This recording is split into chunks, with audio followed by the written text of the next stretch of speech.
Kauna-unahang Combined Arms Training Exercises o CATEX-katihan ng AFP isinagawa sa Capas, Tarlac.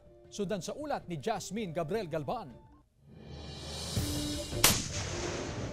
Gamit ang Atmos 155mm self-propelled guns, magkakasunod ang live fire na isinagawa ng 502nd Combined Arms Brigade na nagsilbing defensive line sa bahagi ng Central Luzon sa Camp Edwin Ravina Air Base sa Capas, Tarlac.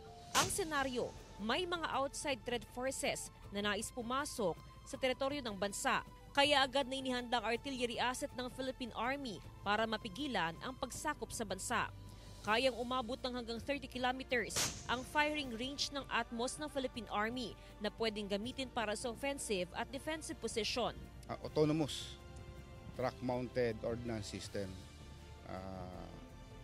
Iyon ang mga bagong isa sa mga bagong procured na equipment ng artillery. May mga pagkakataon na nag-jam ang Atmos. Kung ano man yung nakita naging performance ng mga assets natin sa ground, no? Kanina titingnan namin lahat 'yan, and yun nga sabi ko kanina, part of our exercise is the validation.